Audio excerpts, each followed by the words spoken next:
What is good, everybody? Welcome back to another episode brought to you by the League FFB. Week 11 is in the books for fantasy football, so that means we're looking ahead right now for Week 12 fantasy football waiver wires, trying to tell you guys who you should be picking up going into Week 12 of the fantasy football season that can potentially make a difference for you either this upcoming week or rest of season. So without wasting any more time, let's hop right into today's video and let's start talking about these pickups.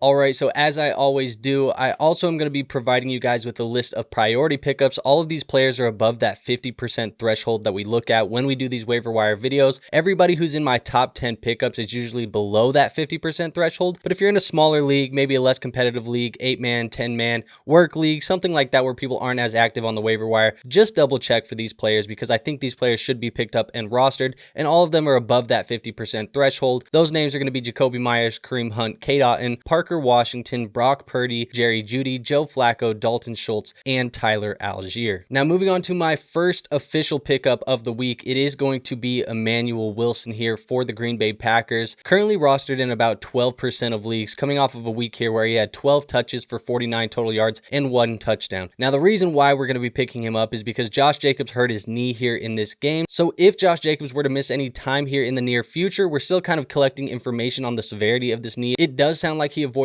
a season-ending injury, but how many weeks is he going to miss? Is he going to miss any weeks at all? That's kind of the question that we're still trying to answer at the moment, but Emanuel Wilson to me looks like a priority pickup if you need some immediate running back help because he would be the guy to fill in for Josh Jacobs if he were to miss any time. So if you have priority, I have no issue on you burning it for Emanuel Wilson here this week because I am, if I had to make a very educated guess, going to expect Josh Jacobs to miss at least 1 to 2 weeks, I think, with this potential knee injury. Now, the next player you can go pick up is going to be Michael Wilson for the Arizona Cardinals, playing the wide receiver position, obviously filling in last week for Marvin Harrison Jr., who is recovering from a surgery of that appendicitis. Now, when he filled in, he definitely went off for fantasy football teams. 15 catches on 18 targets for 185 total receiving yards. Like I said, rostered in about 39% of leagues right now. If Marvin misses another week here in week 12, I think Michael Wilson is a very strong wide receiver to play, so he should be picked up just based off of the performance alone. I'm not burning a ton of fab on him. I'm not burning a priority on him, but if Marvin misses time, wide receiver to play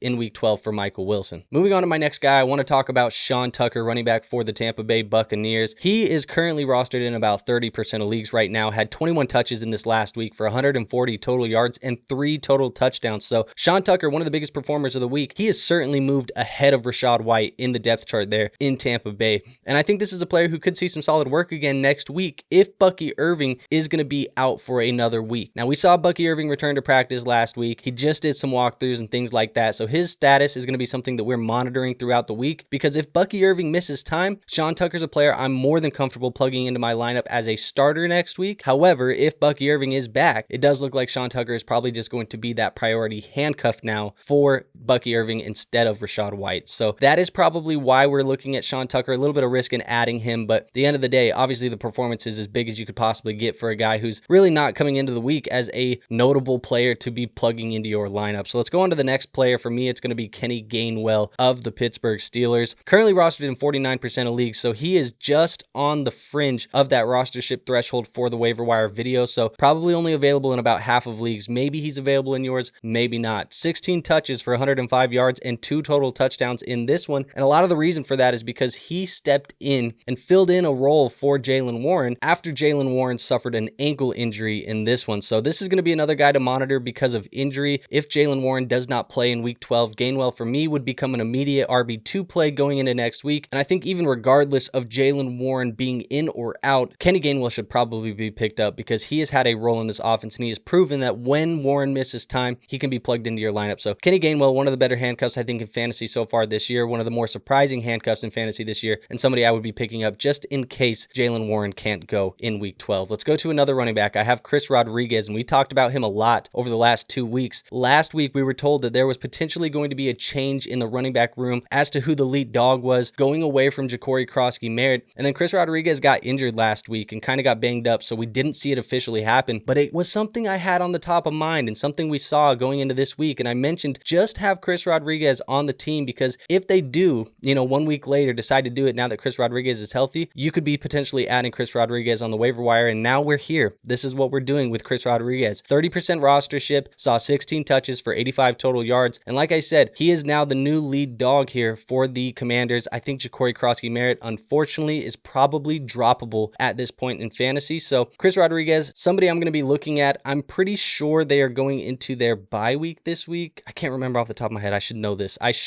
but he's somebody that I'm definitely treating as an RB3 or a flex moving forward. But Chris Rodriguez, definitely somebody that I like to add off the waiver wire if you need a little bit of extra help at the running back position. Moving on to my sixth guy, I'm going to be talking about Christian Watson for the Green Bay Packers. We've talked about this guy a lot as well. Currently rostered in 38% of leagues. They beat the New York Giants this week, and Christian Watson goes 4 for 5 for 46 yards and 2 touchdowns in this one. He's a boom bust option, a deep threat in this offense, but I still think he's worth adding because we've seen the upside to him when he gets some of these favorable matchups, and he does have a couple of these coming up over the next month of the season. So if you're looking for a guy that you can add to your team, keep on the bench in the bad matchups, plug into your flex in the good matchups, and get these spike week potentials out of an offense in Green Bay that, has been a little bit less than we had imagined over the last couple of weeks, but I think should be ticking up, at least in the passing game over the next couple of weeks as well, because of that injury to Josh Jacobs. So add Christian Watson, like I said, some favorable matchups coming up, and definitely a boom bust flex play if you need it during some buys or some injuries right now. Let's go to my other player. It's going to be Ollie Gordon here for the Miami Dolphins. Currently rostered in about 14% of leagues, coming off of a week here where he had 9 touches for 45 total yards and 1 touchdown. Ollie Gordon doesn't have any immediate pathway to success. He does have a role here in Miami, but he is the RB2 behind HN, and I think he is a premium handcuff in the NFL who could be a league winner if HN were to ever miss some time. He is a player that I'm definitely looking at stashing through their bye week. They are going into a bye here in week 12, but Ollie Gordon at 14% rostership, I think that needs to come up because we are in stashing season for fantasy. In my opinion, this is the time of the year where you're trying to stash those high-end handcuffs, because if the injury bug comes around, you want to already have the league winners on your fantasy football roster rather than fighting for them on the waiver wire.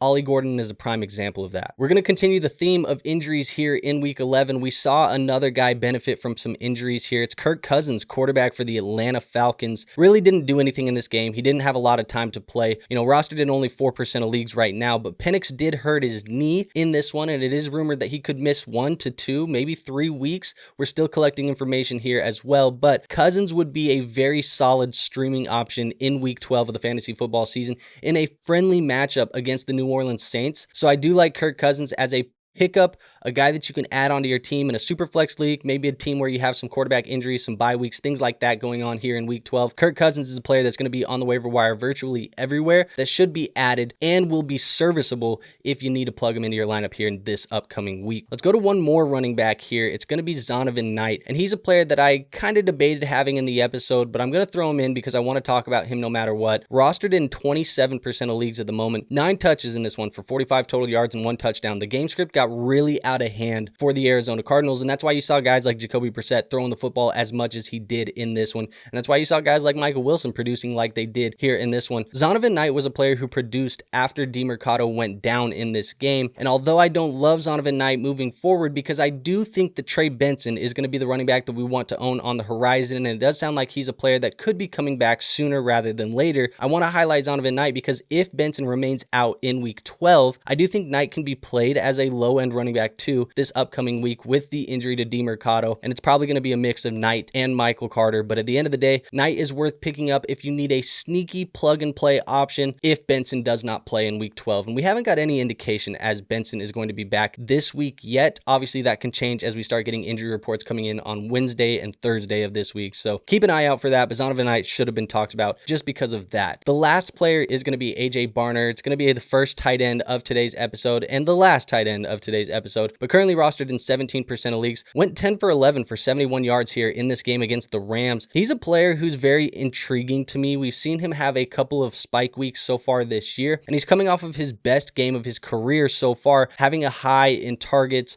receiving yards, and receptions as well. This is a player who also has a pretty nice playoff schedule for fantasy football when you look at the tight end position and how these defenses have covered the tight end position. So if you're desperate at tight end, I think AJ Barner is somebody who's worth looking at. Maybe even if you're not desperate, he's somebody that's worth stashing as a tight end 2 maybe on your bench. If you have a shaky tight end 1, maybe you can look at AJ Barner because like I said, that playoff schedule is good and we've seen him have these spike weeks. Sam Darnold's going to chuck it around the yard. We'll see how long AJ Barner is going to be the guy on the receiving end of that, but certainly somebody who caught my interest this last week. All right, so there you have it. There is 15 plus players that you can look at on the waiver wire here this week when you count the priority ads and the 10 players under that 50% threshold. As always, if you found something today informative, entertaining, and or actionable, do me the favor and hit that like button. It is the best free way to show this channel some support. Also, make sure you guys are subscribed to the channel, trying to get to 7,500 by the end of the NFL season. And we can only do that if you're not subscribed, and you can go over there and hit that button for us. And last but not least, go join that free Discord. We do have a free Discord linked in the description, helping you guys with your fantasy football teams 24/7, 365. But with all of that being said, I have nothing else for you guys today, so I will see you on our next episode.